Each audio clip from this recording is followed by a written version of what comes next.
conseil municipal de rentrée s'est tenu ce mercredi 27 septembre. Il a permis entre autres d'apporter quelques éclairages et mises au point importantes.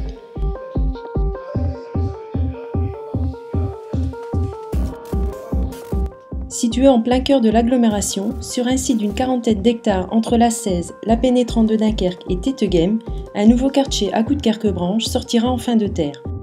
Un protocole d'accord sera signé entre les parties afin de définir les modalités du partenariat et les objectifs des études à réaliser.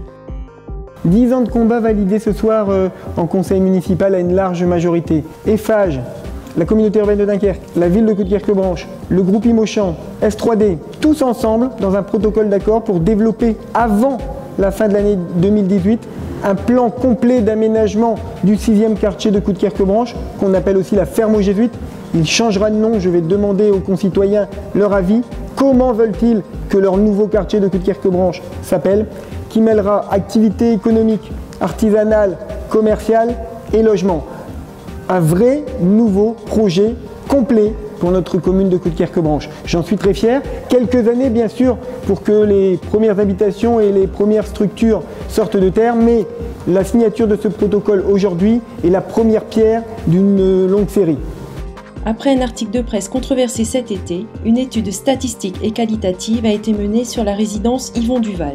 Cette enquête démontre que, en comparaison des autres établissements accueillant des personnes âgées dépendantes, celui de la rue du Bournol est tout aussi bien encadré en ce qui concerne les agents au contact des résidents. J'ai voulu, au sein de ce conseil municipal, tordre le cou à quelques rumeurs. Aujourd'hui, une étude est disponible. Elle a été produite à l'ensemble des conseillers municipaux. Elle est également installée au cœur de notre magazine municipal et on peut la lire et la relire.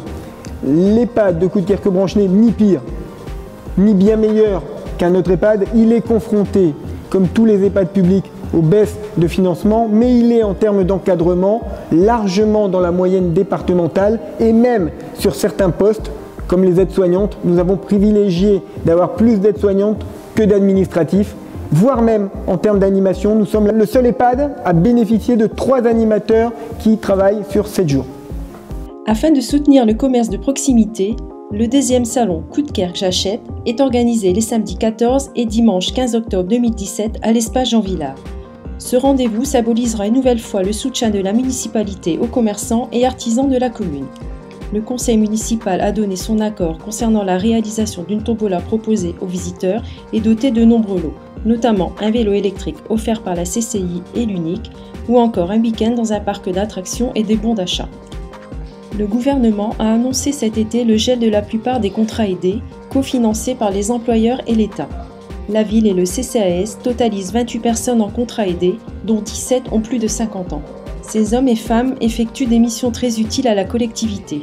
Ces emplois leur évitent de se retrouver en marge du monde du travail, mais les finances communales ne pourraient supporter l'ensemble du coût de ces emplois. Le conseil municipal a donc déposé une motion demandant le maintien des dispositifs d'insertion par l'emploi. Contrairement à ce qu'on entend parfois, ce n'est pas le maire qui décide ou interdit l'ouverture des commerces alimentaires le dimanche matin. Une loi valable dans toute la France autorise l'ouverture dominicale de 9h à 13h pour les commerces vendant des produits périssables. Un sujet qui revient car effectivement aujourd'hui de grands magasins ont ouvert leurs portes le dimanche matin sur notre commune.